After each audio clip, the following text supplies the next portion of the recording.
amigos do canal Portugal Legal.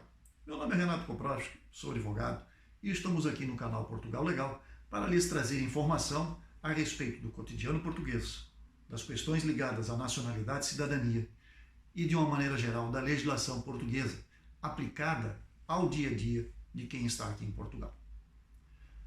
Não deixe de nos acompanhar em nossas mídias sociais, seguem aqui abaixo os endereços, nós estamos no Facebook, nós estamos no LinkedIn, nós estamos no Twitter, nós estamos no Instagram e no final deste vídeo segue a tela onde consta o nosso endereço na internet, www.portugallegal.com.br e também o nosso e-mail, através do qual os senhores têm possibilidade de entrar em contato conosco, enviarem suas dúvidas, sugerirem pautas, fazerem suas críticas, sejam elas construtivas ou negativas, afinal isso faz parte do processo, tá? E de uma maneira ou outra mantermos contato. Queremos ainda lembrar para inscreverem-se em nosso canal, deem o like aos nossos vídeos e o mais importante, anotem o sininho aí na página do YouTube para que a cada nova postagem, a cada novo material encaminhado através deste canal, os senhores sejam avisados e assim tenham condições de receber as informações e também de divulgá-las aos seus amigos. Este também é outro ponto muito importante. Divulguem o nosso canal, passem esta informação aos seus amigos, porque afinal de contas, conhecimento é isso, é transmitir, é passar adiante. Sem isso, o sistema não funciona. E pode não ser tão importante para si. Mas quem sabe o seu amigo, o seu colega tenha um projeto em andamento, está pensando em vir a Portugal e essas informações que deixamos aqui no canal poderão ser muito úteis, né, para aqueles que pretendem vir a Portugal. Seria isso o que tínhamos de início. E agora vamos então falar um pouco sobre a nova legislação portuguesa que trata das questões imobiliárias relacionadas ao branqueamento de capitais e ao financiamento de terrorismo.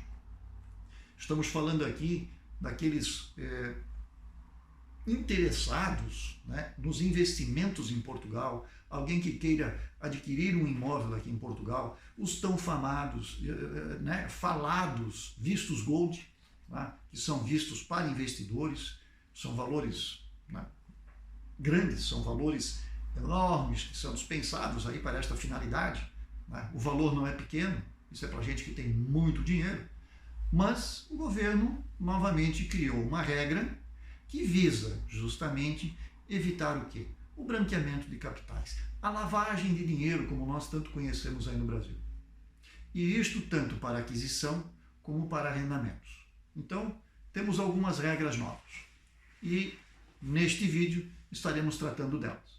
Seguem as telas com as informações para que vocês possam ter a leitura, para que vocês possam pausar e ver exatamente quais são estas situações em que esta nova legislação que está a caminho implica no seu processo de estada ou de imigração para Portugal. Então vamos ao...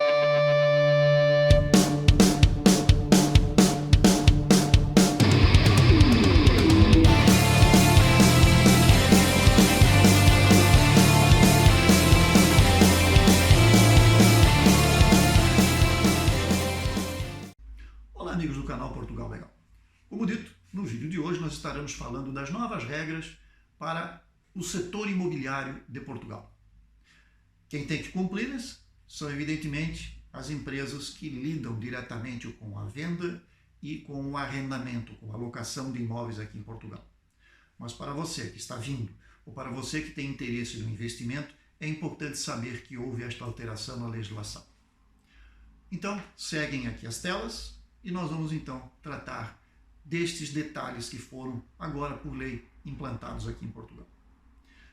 As empresas que trabalham no ramo, né, as imobiliárias, têm a obrigação agora de identificação dos clientes, independentemente de eles se tratarem de pessoas particulares ou empresas, ou seja, independentemente de ser pessoa física ou jurídica, você obrigatoriamente deverá ser identificado por esta empresa de intermediação imobiliária.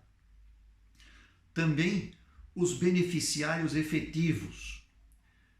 O que é um beneficiário efetivo? O beneficiário efetivo é aquela pessoa, seja ela singular ou coletiva, portanto uma pessoa física ou jurídica, que detém de forma direta ou indireta interesses numa empresa. Então, se a minha empresa estiver adquirindo um imóvel aqui em Portugal, portanto a pessoa jurídica que está fazendo essa transação, além de identificar, e nós veremos a seguir numa outra tela, todos os dados que são necessários desta pessoa jurídica, todos os sócios que de alguma maneira se beneficiam desta pessoa jurídica também terão que ser identificados aqui em Portugal. Portanto, não são somente os dados da empresa jurídica, não. São os dados da empresa, da pessoa jurídica, e os dados das pessoas físicas que são sócios nesta empresa. Ou, inclusive, uma pessoa jurídica sócia desta empresa, porque existem aí os agrupamentos de empresas também. Então, se uma empresa for parte no quadro societário, ela também vai ser identificada e, por consequência, o seu sócio. Então, existe aí toda uma amarração feita, né, para que todas as pessoas beneficiadas por esta aquisição ou por este arrendamento sejam identificados. Ainda, né, para efeitos de identificação, os dados necessários serão o quê? O nome desta pessoa ou desta pessoa física ou jurídica, não é? A morada, que é o domicílio, que é o endereço, a nacionalidade, o NIF, que é o número de identificação fiscal, o número do contribuinte, a profissão da pessoa física e a entidade a qual ela está relacionada, a entidade patronal. Por exemplo, eu sou advogado, muito bem, estou ligado à Ordem dos Advogados Brasileira, tenho lá a minha inscrição, e a Ordem dos Advogados aqui em Portugal. Então eu terei que identificar-me, além de dar a minha morada, além de conceder o meu NIF, eu ainda tenho que informar ao Estado português a minha profissão, advogado, inscrito no Brasil e inscrito em Portugal.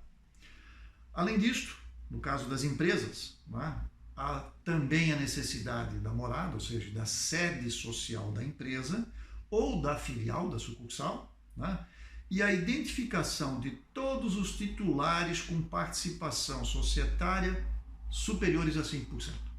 Se você não tem 5%, ok, fique tranquilo. Mas se você tem participação societária acima de 5% ou igual a 5%, você já tem a obrigação de ser identificado pela empresa para o Estado português. Serão também ainda necessárias, as imobiliárias terem um registro escrito destas informações por elas recolhidas por um período de até 7 anos.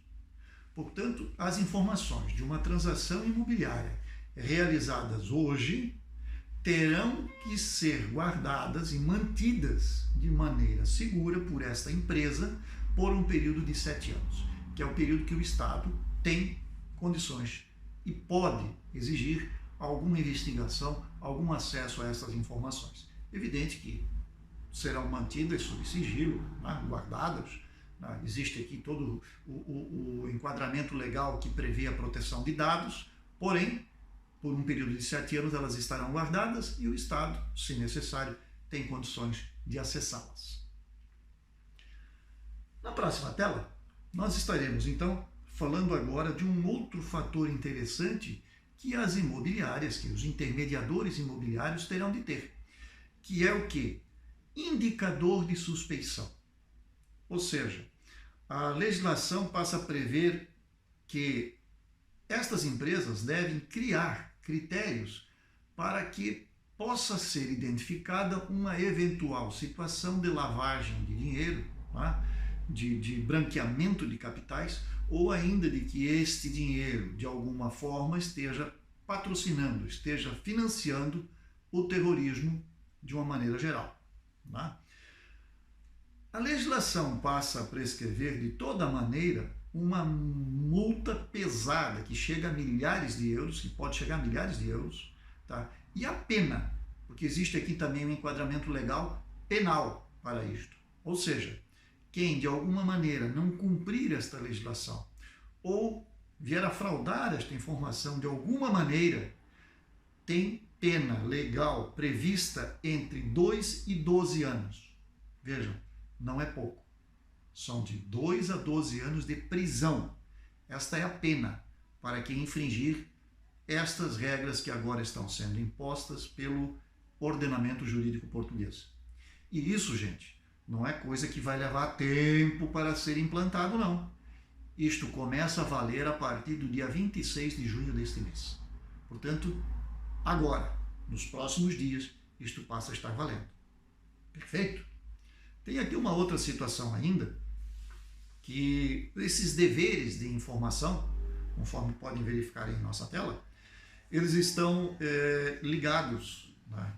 Sempre que essas transações superarem os 15 mil euros, no caso de compra de imóvel em Portugal.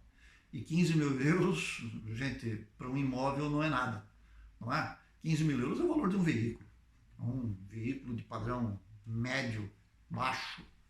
Então, 15 mil euros, comprou um imóvel, você é obrigado a prestar todas essas informações e todas essas declarações ao agente imobiliário, que por sua vez tem que guardá-las e que por sua vez tem o compromisso e a ordem de também fornecê-las ao Estado assim que este as solicitar, né? Sob pena de pesadas multas e inclusive pena de prisão de 2 a 12 anos.